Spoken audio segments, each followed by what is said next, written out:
Bonjour et bienvenue sur notre chaîne. Avez-vous déjà eu l'impression d'être invisible, transparente, dans une famille où vos sacrifices semblent être une évidence pour tout le monde? Aujourd'hui, je veux vous raconter une histoire. C'est l'histoire de Marie, une mère qui a été méprisée, oubliée dans sa propre maison, mais qui a retrouvé sa véritable valeur. Cette histoire nous rappelle que notre valeur ne dépend jamais de l'approbation des autres. Dites-moi, d'où nous écoutez-vous en ce moment? J'aime toujours savoir qui est là, à l'écoute. Cela me donne le sentiment de partager un moment intime avec une amie plutôt que de parler à un écran. Laissez un commentaire avec votre âge et l'endroit où vous vous trouvez. Maintenant, laissez-moi vous raconter l'histoire de Marie. La fête des mères avait toujours été un jour particulier dans son cœur. Quand sa fille, Clara, était petite, elle lui fabriquait des cartes de vœux tordues avec trop de colle et des paillettes qui se collaient à ses cheveux. Elle lui tendait des pissenlits cueillis dans le jardin comme si c'était des roses du jardin d'un château. Ses petites mains, ses étreintes collantes. Oh, comme elles illuminaient sa vie. Mais cette année-là, elle n'était plus une enfant. Clara avait 20 et 1 an, une jeune femme à l'aube de tout ce pour quoi Marie pensait l'avoir préparée. Marie était prête à profiter d'une journée simple avec elle. Un bon déjeuner peut être une promenade, juste du temps ensemble. Car pour elle, c'est ce qui comptait. Pas les cadeaux, pas l'argent, juste elles deux. Quand Clara lui a dit qu'elle voulait organiser un petit brunch dans leur appartement haussmannien, Marie a été touchée. Elle a même mentionné que quelques-unes de ses amies pourraient passer. Quelle délicate attention, pensa Marie. Elle veut me célébrer et même m'inclure dans son monde. Ce matin-là, Marie a pris un soin particulier à se préparer. Elle a mis sa robe la plus douce, a brossé ses cheveux, et a même mis une touche du rouge à lèvres qu'elle utilisait si rarement ces derniers temps. Elle voulait que sa fille soit fière d'elle, de la même manière qu'elle avait toujours été fière de sa fille. Mais dès l'instant où elle est entrée dans le salon, quelque chose n'allait pas. Les amis de Clara étaient regroupés autour de la grande table, tout en bavardage et en rire. Clara l'a vue, et au lieu de l'étreinte chaleureuse à laquelle Marie s'attendait, ses yeux ont parcouru sa tenue de haut en bas d'une manière qu'elle n'avait jamais vue auparavant. Une sorte de sourire narquois s'est dessiné sur ses lèvres. « Maman », dit-elle, sa voix légère mais tranchante, « tu as l'air vintage ». Les filles à table ont éclaté de rire. Marie est restée figée. Le plateau de fruits qu'elle avait apporté tremblant légèrement dans ses mains. Elle a essayé de sourire, d'en faire une blague, mais les rires n'ont fait que s'amplifier. « Oh mon Dieu !» a ajouté une de ses amies. « Ça donne des airs de pionnière. » Elles ont toutes ri plus fort, et sa fille, sa chair et son sang, a rejeté la tête en arrière et a ri avec elle. Pas un petit rire nerveux, pas le genre qui dit « Oh, allez, ne soyez pas méchante ». C'était un rire franc, sans honte, comme si l'humilier était la chute de leur matinée. Marie aurait voulu disparaître dans le tapis. Ses joues brûlaient, sa poitrine se serrait. Et pourtant, elle forçait toujours ses lèvres à s'arrondir en un sourire. Parce que c'est ce que font les mères, n'est-ce pas?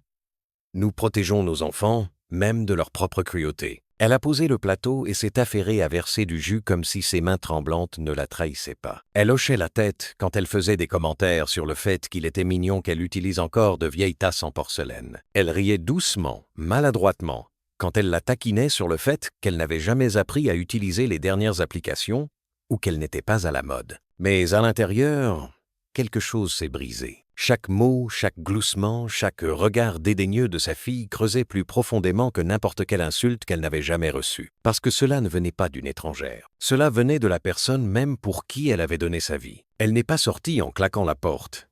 Elle n'a pas crié. Elle ne l'a pas réprimandé devant ses amis. Elle a tout avalé, chaque bouchée amère, et est restée pendant le brunch comme une hôtesse polie. Elle a posé des questions sur leurs études, leurs rêves, leurs petites histoires futiles. Elle a hoché la tête et souri, bien que son cœur s'effondrait dans sa poitrine. Quand la dernière invitée est enfin partie, Clara l'a à peine regardée. Elle était trop occupée à faire défiler son téléphone, riant de quelque chose sur un écran. Elle n'a pas remarqué à quel point Marie était silencieuse. Elle n'a pas demandé si elle allait bien. Elle n'a même pas dit merci pour le repas qu'elle avait préparé. Cette nuit-là, alors qu'elle faisait la vaisselle seule, ses mains tremblaient, pas à cause de l'âge, mais de rage. Pas une rage chaude et explosive, mais le genre de rage froide qui vous submerge, le genre qui murmure. Elle ne te voit plus, elle ne te respecte plus.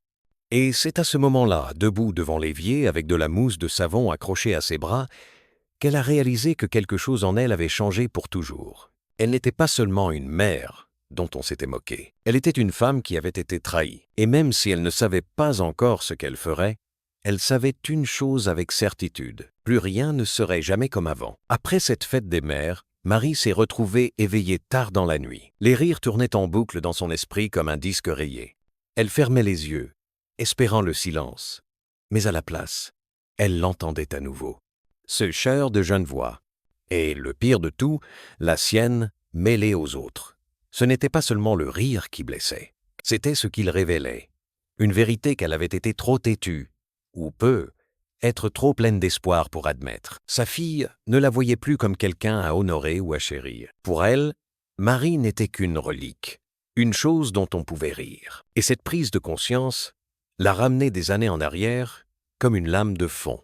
Quand Clara est née, Marie n'était guère plus qu'une jeune fille elle-même. Son père n'est pas resté longtemps. Il lui a dit que la responsabilité était trop lourde, qu'il n'était pas prêt. Alors ce n'était que Clara et elle. Dès le début, chaque décision qu'elle a prise, chaque heure qu'elle a travaillé, chaque euro qu'elle a économisé, tout était pour elle. Marie se souvenait avoir travaillé de nuit dans une brasserie, les pieds enflés, le dos endolori, mais se forçant toujours à sourire en servant des cafés à des hommes qui la voyaient à peine comme une personne. Elle rentrait à la maison en titubant alors que le soleil se levait, se glissait tranquillement dans leur petit appartement et embrassait le petit front de sa fille avant de s'effondrer dans son lit. Ses heures de travail signifiaient des couches, du lait, un toit. Plus tard, quand Clara a grandi, les sacrifices ont changé de forme, mais n'ont jamais diminué. Marie a renoncé à des opportunités de se remarier parce qu'elle ne voulait pas que quelqu'un traite sa fille comme une personne de second plan. Elle découpait des coupons de réduction, cousait des patchs sur ses vêtements, se passait de nouvelles chaussures. Tout ça pour que Clara puisse avoir la marque qu'elle réclamait.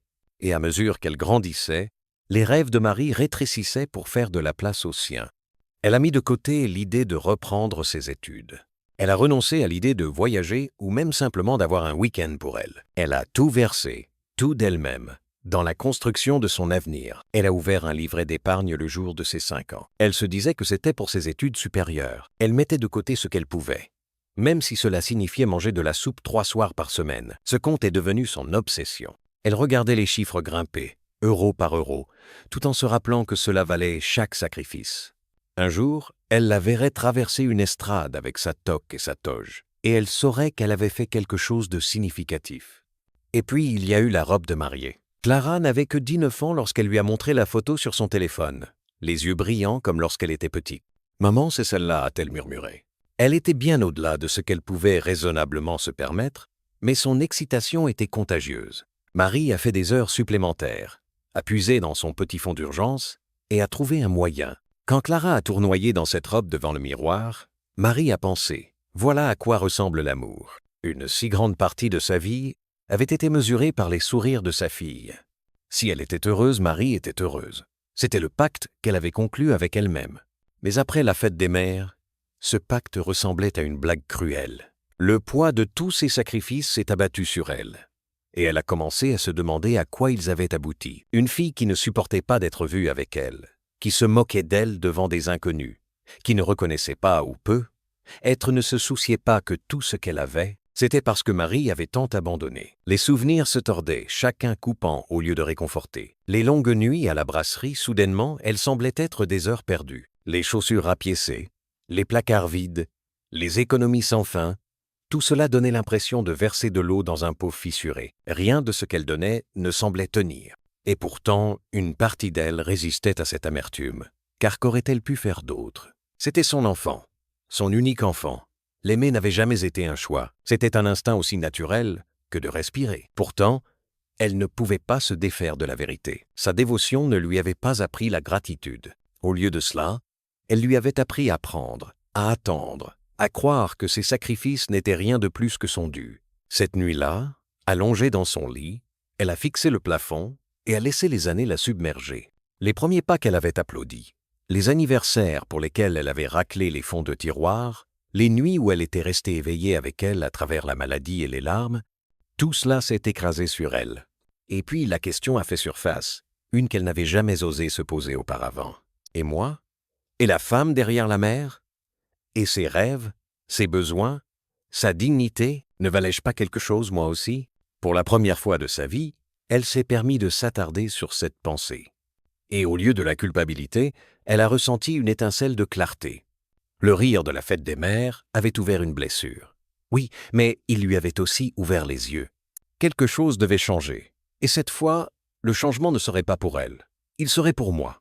Les jours qui ont suivi cette fête des mères sont passés dans un brouillard. En surface, rien n'avait changé. Marie préparait toujours les repas, pliait le linge et engageait une conversation polie quand Clara daignait lui parler. Mais à l'intérieur, quelque chose s'était irrémédiablement déplacé. Elle a cessé d'attendre des excuses, a cessé d'espérer que Clara lèverait les yeux de son téléphone et la verrait. Les excuses ne viendraient pas, et même si elles venaient, les mots ne recoudraient jamais les déchirures qu'elle avait ouvertes. Et dans le calme de cette prise de conscience, elle a commencé à planifier. La première chose à disparaître fut la robe. Elle était suspendue dans son placard, immaculée dans sa housse, comme si elle attendait un conte de fées qui ne viendrait jamais. Marie passait devant en époussetant, et chaque fois, la robe semblait se moquer d'elle. Toutes ces heures supplémentaires, ces nuits tardives, ces centimes économisés juste pour s'offrir un morceau de dentelle et de soie. Un après-midi, alors que Clara était sortie avec ses amis, Marie a ouvert la fermeture éclair de la housse et a passé ses doigts sur le tissu. Un instant, la culpabilité a gonflé dans sa poitrine. C'était la robe de ses rêves, celle qu'elle avait suppliée, celle dans laquelle elle avait tournoyé avec tant de joie. Mais ensuite, elle s'est souvenue de la façon dont Clara avait fait tournoyer ses rires à son encontre, les jetant sur la table du brunch comme des couteaux. Et soudain, la culpabilité s'est retirée. Marie a mis la robe en vente discrètement sur un site en ligne. Elle s'est vendue en quelques jours à une future mariée qui la regardait avec la même admiration que sa fille avait eue autrefois. Quand la femme a pressé l'argent dans sa main, Marie n'a pas ressenti de culpabilité. Elle a ressenti un soulagement. Cette robe avait été un symbole de ses sacrifices.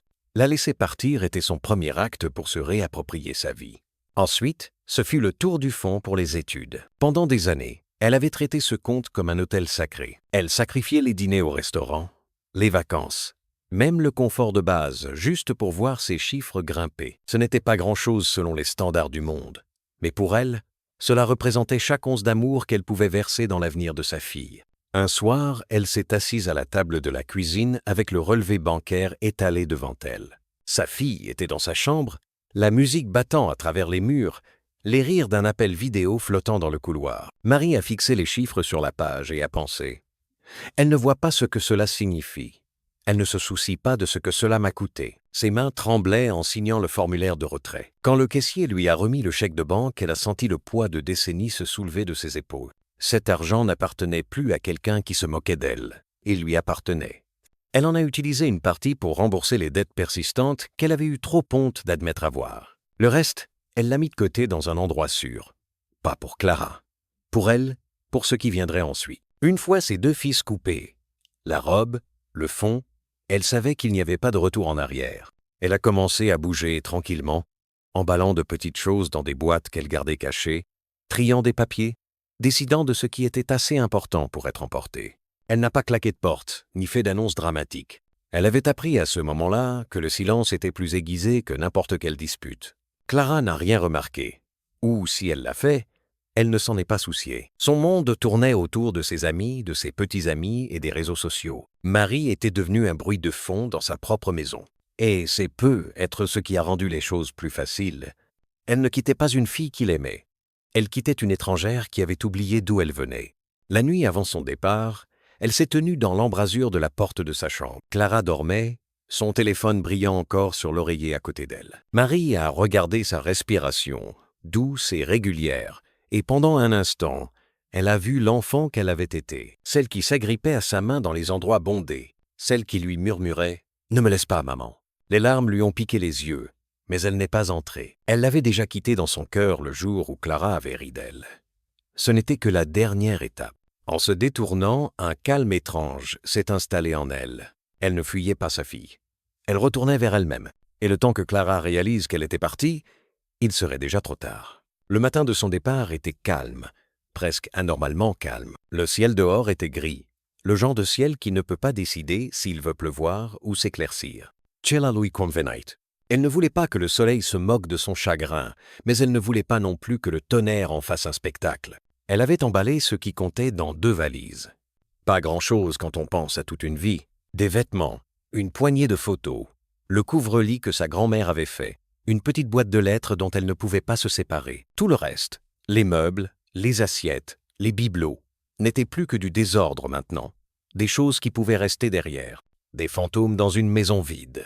Clara dormait encore quand elle a roulé les valises dans le couloir. Elle a fait une pause devant sa porte, comme la veille, écoutant sa respiration régulière. Elle aurait pu frapper, aurait pu dire au revoir, mais qu'aurait-elle dit? J'espère qu'un jour tu apprendras ce que signifie aimer sans cruauté. Aucun mot n'aurait porté. Elle n'était pas prête à les entendre, alors Marie a continué son chemin. Sa voiture était garée sur le trottoir, son coffre déjà ouvert comme une bouche prête à avaler son passé. En chargeant les valises, elle a senti un vide étrange dans sa poitrine. Ce n'était pas de l'excitation. Ce n'était pas tout à fait du chagrin non plus. C'était quelque chose de plus lourd, d'innommable. Un mélange d'épuisement et de résolution, comme un soldat qui sait que la bataille est perdue, mais choisit de battre en retraite avec dignité. Avant de fermer le coffre, elle a jeté un dernier regard à l'immeuble. La peinture fanée de la porte, les volets un peu de travers, le petit balcon qu'elle avait fleuri année après année pendant que Clara courait aux fêtes. Chaque recoin de cet appartement contenait un souvenir, mais ces souvenirs ne semblaient plus être les siens. Ils appartenaient à une version d'elle-même qui avait donné jusqu'à ce qu'il ne reste plus rien. Et elle en avait fini avec cette version. Partir en voiture a été le plus difficile. Ses mains serraient le volant si fort qu'elle pensait y laisser des empreintes. Chaque rue dans laquelle elle tournait semblait être une trahison envers l'enfant que Clara avait été. Envers la promesse qu'elle avait faite d'être toujours là, mais à chaque kilomètre, l'air semblait un peu plus clair. Plus elle s'éloignait, plus sa poitrine devenait légère. Le silence dans la voiture était assourdissant au début. Pas de bavardage, pas de demande, pas de musique assourdissante à travers les murs, juste elle et la route. Mais bientôt, ce silence est devenu un baume.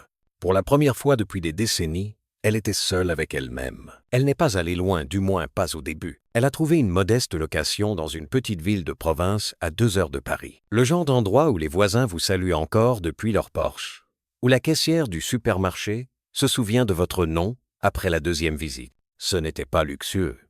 La peinture s'écaillait et le chauffage gémissait comme un vieil homme qui s'éclaircit la gorge. Mais c'était à elle. La première nuit là-bas, elle s'est préparé une tasse de thé et s'est assise par terre entourée de cartons. Pas de télévision, pas de téléphone qui vibre, personne pour l'appeler. Juste le son de la bouilloire qui refroidit et le bourdonnement du réfrigérateur. C'était étrange, à la fois solitaire et libérateur. Solitude parce que pour la première fois en 21 ans, personne n'avait besoin d'elle. Libération parce que pour la première fois en 21 ans, personne n'avait besoin d'elle. Elle pouvait respirer. Dans les jours qui ont suivi, elle s'est retrouvée à réapprendre des joies simples. Se réveiller au chant des oiseaux au lieu de portes qui claquent. Cuisiner un repas juste pour elle-même sans que quelqu'un se moque de ses vieilles recettes. Se promener dans le parc sans se presser de rentrer parce que l'emploi du temps de quelqu'un d'autre dictait sa vie. Au début, cela semblait égoïste. L'instinct d'une mère ne meurt pas du jour au lendemain. Elle se surprenait à penser. Elle aura faim ou elle finit ses devoirs. Avant de se rappeler qu'elle n'était pas là et qu'elle n'avait plus à porter ce poids, puis, lentement, cette culpabilité s'est fondue en quelque chose de plus doux, quelque chose qu'elle n'avait pas ressenti depuis des années, la paix. Bien sûr, elle savait que cela ne durerait pas éternellement. Elle savait que Clara finirait par s'en apercevoir. Remarquer la robe manquante, le compte vidé, la maison vide. Elle appellerait, ou peut-être qu'elle se mettrait en colère, exigerait des réponses. Mais pour une fois, elle ne vivait pas dans la peur de sa réaction. Pour une fois, elle vivait pour elle-même. Et ça, réalisa-t-elle en s'endormant dans sa petite maison de location, valait chaque sacrifice qu'elle avait fait. Et chaque sacrifice à venir, il n'a pas fallu longtemps pour que les fissures apparaissent. Elle n'a pas eu de nouvelles la première semaine, ni même la 2e. Une partie d'elle s'était attendue à au moins un appel téléphonique furieux, peut être une série de messages exigeant de savoir où elle était passée. Mais il n'y avait rien, juste le silence. Elle n'avait pas remarqué. Ou pire, elle avait remarqué et s'en fichait. C'est la 3e semaine que les appels ont finalement commencé. Des numéros manqués, des messages vocaux, des SMS remplis de points d'interrogation. Au début, ils étaient courts. « Où es-tu ? As-tu pris ma robe ? Qu'est-il arrivé au comte? Marie n'a pas répondu parce qu'elle connaissait la vérité. Ce que Clara voulait vraiment, ce n'était pas elle. C'était ce qu'elle avait fourni. La robe, l'argent, la stabilité pour laquelle elle s'était saignée à blanc, tout cela était parti maintenant. Et avec l'illusion que Clara se tenait sur ses propres deux pieds, bientôt le ton des messages a changé. La colère s'est transformée en panique. Elle s'était inscrite pour son semestre d'automne, pour découvrir que le paiement des frais de scolarité n'était jamais passé. Elle a essayé de régler le problème elle-même, mais il ne restait plus rien sur le compte. Elle a appelé la banque, puis Marie, encore et encore. Ses mots sont devenus plus vifs, teintés de désespoir. Puis vint le fiasco du mariage. La robe que Marie avait vendue était censée être le joyau de ses fiançailles. Elle l'avait montrée à ses amis, avait même posté des photos sur les réseaux sociaux, se vantant de son mariage de rêve. Maintenant, avec la robe partie et l'argent envolé, son fiancé a commencé à poser des questions. Les disputes ont suivi. Il n'était pas cruel, mais il était pratique. Un homme, au début de la vingtaine, ne veut pas endosser des dettes qui n'ont jamais été les siennes. D'après ce que Marie a appris plus tard, les fiançailles se sont dénouées plus vite qu'elle n'a pu les rafistoler. Les amies qui s'étaient assises à sa table en riant d'elle, elles se sont éclipsées aussi. Les étudiantes se dispersent rapidement lorsque le plaisir disparaît. Elle ne voulait pas traîner avec quelqu'un qui ne pouvait plus organiser de brunch, acheter des billets de concert ou jouer le rôle de la future mariée glamour. Au bout d'un mois, elle était seule. Marie ne s'est pas réjouie de sa chute. Pas au début. Le cœur d'une mère ne s'endurcit pas si facilement. Elle lisait chaque message vocal, ses doigts la démangeant d'appeler et de la calmer comme elle l'avait toujours fait, de lui dire qu'elle trouverait une solution, qu'elle arrangerait les choses, comme elle avait tout arrangé pendant les 20 dernières années. Mais alors elle entendait à nouveau ce rire dans sa tête, le rire qui l'avait brisée, et elle se souvenait qu'elle n'avait pas seulement fait une erreur. Elle avait choisi de la rabaisser, de l'humilier devant des étrangères après tout ce qu'elle lui avait donné. Non, il ne s'agissait pas de la punir. Il s'agissait de lui apprendre quelque chose qu'elle n'avait jamais appris. Que l'amour n'est pas une fontaine gratuite et inépuisable à laquelle on peut boire, sans jamais rien donner en retour. Les semaines se sont transformées en mois. Marie a trouvé un petit rythme dans sa nouvelle vie. Jardiner sur le balcon, lire le soir, discuter avec la gentille voisine qui lui apportait des muffins quand elle en cuisait trop. Elle se surprenait à sourire plus souvent. Et pourtant, de temps en temps, son téléphone s'illuminait avec le numéro de Clara. Parfois, elle écoutait les messages vocaux. Sa voix devenait plus petite à chaque fois. L'arrogance s'est dissipée, remplacée par la supplication. « Maman, s'il te plaît, parle-moi. Maman, je ne sais pas quoi faire. Maman, je suis désolée. » Ce dernier l'a presque brisée. Elle est restée assise avec le téléphone pressé contre sa poitrine, des larmes coulant sur ses joues. Elle voulait tellement la rappeler, lui dire « Je te pardonne, rentre à la maison. » Mais alors elle s'est souvenue. Si elle revenait trop tôt, si elle réparait tout à nouveau, rien ne changerait. Clara retomberait dans ses vieilles habitudes et Marie disparaîtrait à nouveau dans le décor de sa vie. Elle devait sentir le poids de ses choix, tout comme Marie avait porté le poids des siens pendant plus de 2 décennies. Le point de rupture est arrivé un soir à la fin de l'automne. Son téléphone a sonné, et quand elle a vu le nom de Clara, quelque chose en elle a hésité différemment cette fois. Elle a répondu. La voix de Clara s'est brisée dès qu'elle a entendu la sienne. « Maman, maman, c'est moi. » « Je sais qui c'est, » dit doucement Marie. Il y eut un silence sur la ligne, puis un sanglot. « J'ai besoin de toi. » Et pour la première fois, Marie a senti l'équilibre basculer. Elle n'appelait pas pour l'argent ou la robe ou la commodité. Elle appelait pour elle. Mais Marie n'était plus la même femme dont elle s'était moquée des mois auparavant. Elle n'était plus la servante qui se pliait en 4 pour combler chaque besoin, aussi petit soit-il. Alors, avant de dire un mot de plus, elle s'est rappelé que cette conversation ne se déroulerait pas selon les termes de Clara. Elle se déroulerait selon les siens. Quand Marie a finalement accepté de la rencontrer, ce n'était pas dans l'appartement qu'elles avaient partagé. Elle a choisi un café tranquille dans la ville où elle vivait maintenant. Un terrain neutre, un endroit qui ne résonnait pas de souvenirs. Elle est arrivée en avance, comme toujours, les mains enroulées autour d'une tasse de thé, se stabilisant en regardant la porte. Et quand Clara est entrée, son souffle s'est coupé. Elle semblait plus petite en quelque sorte, pas en taille, bien sûr, mais en esprit. Ses épaules étaient voûtées, ses yeux cernés, sa confiance ébréchée. Fini la jeune femme qui avait ri si facilement à ses dépens. À sa place se trouvait quelqu'un qui avait l'air perdu. Elle l'a repéré et s'est précipitée. « Maman. » Sa voix s'est brisée sur le mot comme si elle n'était plus sûre d'avoir le droit de l'utiliser. Marie a indiqué la chaise en face d'elle. « Assieds-toi. » Pendant un moment, aucune d'elles n'a parlé. L'air entre elles était épais de choses non dites. Finalement, Clara a lâché. « Pourquoi as-tu fait ça? Pourquoi m'as-tu quitté quand j'avais le plus besoin de toi ?» Marie a posé sa tasse lentement, se donnant du temps, puis elle a rencontré ses yeux. « Tu penses que c'était à ce moment-là que tu avais le plus besoin de moi? » Non, tu avais le plus besoin de moi quand tu riais de moi devant tes amis. Et j'étais là. Tu ne m'as juste pas vu. Le visage de Clara s'est décomposé. « Maman, je… » Marie a levé la main.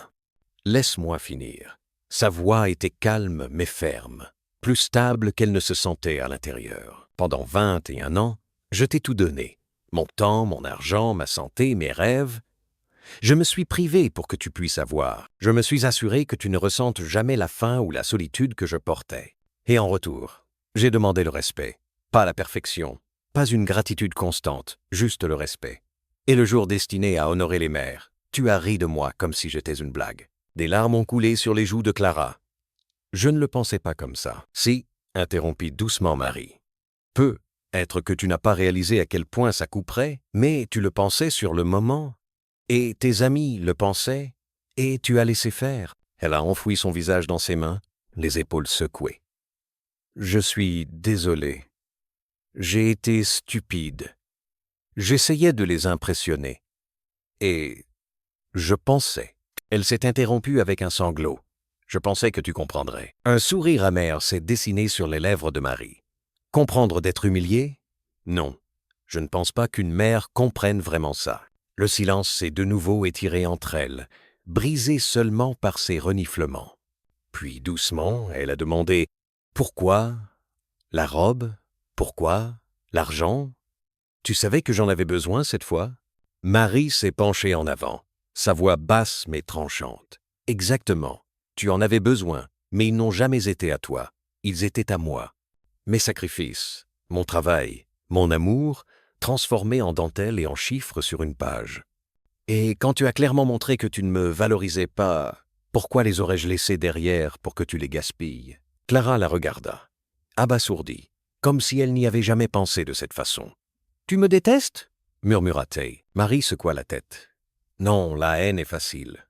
Ce que je ressens est plus difficile. Je t'aime, mais je ne peux pas te laisser me traiter comme si j'étais jetable. L'amour ne signifie pas se laisser piétiner. » Ses larmes sont venues plus fort alors. Le genre de pleurs qui secoue tout le corps. Pendant un instant, Marie a failli tendre la main, failli la prendre dans ses bras comme elle le faisait quand les cauchemars la réveillaient quand elle était petite, mais elle s'est retenue. Elle devait ressentir ça, s'asseoir avec ça. Clara a levé les yeux vers elle, les yeux gonflés et rouges. « Puis-je arranger les choses ?» Marie a soupiré, se penchant en arrière. « Ce n'est pas une question pour moi, c'est une question pour toi. Le respect ne se donne pas parce qu'on le demande. Il se gagne chaque jour dans la façon dont tu traites les gens, en particulier les gens qui t'aiment. » Elles sont restées assises là pendant ce qui a semblé des heures. Clara lui a parlé des fiançailles rompues, des cours qu'elle ne pouvait pas payer, des amis qui s'étaient éloignés. Chaque mot était teinté de regret. Marie a écouté, mais elle ne s'est pas précipitée pour résoudre le problème. Elle n'a pas ouvert son portefeuille ni proposé de passer des appels. C'était l'ancienne Marie. La nouvelle Marie a simplement hoché la tête, la laissant dire sa vérité tout en gardant la sienne. Finalement, Marie s'est levée. « Je dois y aller. » La panique a éclaté dans les yeux de Clara. « Attends, ne me quitte pas encore. » Marie s'est adoucie juste un peu. « Je ne pars pas, pas comme je l'ai fait avant, mais je ne reviens pas non plus à celle que j'étais. Si tu me veux dans ta vie, ce sera en tant que ta mère. Oui, mais aussi en tant que femme qui mérite le respect. Pas comme ta servante, pas comme ta blague. » Clara a hoché la tête à travers les larmes. Bien que si elle comprenait vraiment, Marie ne pouvait pas le dire. En sortant du café, elle se sentait à la fois plus lourde et plus légère. Plus lourde du poids de tout ce qui avait été dit et non dit. Plus légère parce que pour la première fois, elle ne s'était pas pliée en morceaux pour mettre sa fille à l'aise. Et être, juste, être, que c'était la première leçon que Clara ait jamais vraiment apprise d'elle. En sortant de ce café, je ne me sentais pas triomphante. Je ne me sentais pas comme une héroïne qui avait gagné une bataille. Non, ce que je ressentais était compliqué. Comme se tenir au bord d'une falaise, regardant l'horizon, sans savoir si la vue est belle ou terrifiante. C'est la vérité que les gens ne vous disent pas. Se réapproprier sa vie ne fait pas toujours du bien. Cela semble nécessaire. Cela semble brut. Et le nécessaire et le brut vous mèneront plus loin que le confort ne le pourra jamais. Dans les jours qui ont suivi notre rencontre, ma fille a appelé plus souvent. Parfois juste pour entendre ma voix. Parfois pour me dire qu'elle essayait. Essayait de gérer ses factures. Essayait de réparer des amitiés. Essayait de grandir. Je ne me suis pas précipité pour la féliciter. Je ne suis pas intervenu pour réparer le désordre. J'ai écouté. Et puis je suis retourné à mon jardin ou à mon thé ou à mon livre. Pour une fois, ma vie ne tournait pas autour de la sienne. Et laissez-moi vous dire, après 2 décennies à tourner autour de chacun de ses besoins, rester immobile dans mon propre centre semblait étrange. Étrange, mais juste. Est-ce que je lui pardonne? Oui, dans mon cœur, je le fais. C'est mon enfant. Et l'amour d'une mère est têtu. Mais le pardon ne signifie pas l'oubli. Cela ne signifie pas prétendre que ces années de sacrifice ne m'ont rien coûté, ou que son rire n'a pas laissé de cicatrices. Le pardon signifie que je relâche le poids. Mais je ne lui rends pas pour qu'elle l'utilise à nouveau. Serons-nous un jour aussi proches que nous l'étions? Je ne sais pas. Peut être pas. Ce n'est plus l'histoire que je vis. Mon histoire n'est plus de tout être pour quelqu'un d'autre. Mon histoire maintenant est d'être quelque chose pour moi-même. Si vous m'écoutez en ce moment, en particulier ceux d'entre vous qui ont donné leur vie à élever des enfants, vous savez ce que je veux dire. Nous, les mères, nous donnons et donnons. Et quelque part en chemin, nous oublions que nous sommes aussi des personnes. Nous oublions que nous méritons le respect, la joie, la dignité. Et quand cela nous est enlevé par le rire, par la négligence, par la cruauté, nous devons nous poser la question la plus difficile de toutes. Et moi, cette question m'a sauvé.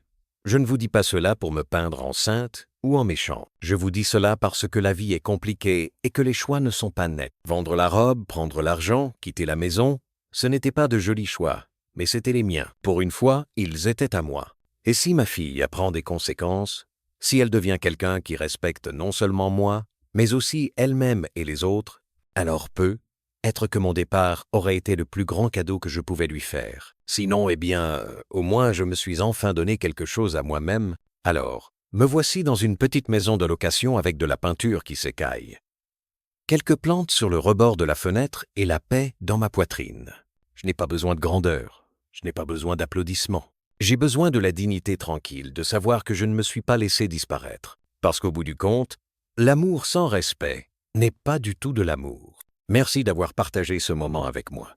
Si mon histoire a remué quelque chose en vous, dites-moi dans les commentaires d'où vous nous regardez. Et si vous avez vécu quelque chose de similaire, j'aimerais l'entendre aussi. Nous sommes peu à être dispersés à travers le monde, mais nous ne sommes pas aussi seuls que nous le pensons parfois. Prenez soin de vous, vraiment, car si vous ne le faites pas, personne d'autre ne le fera.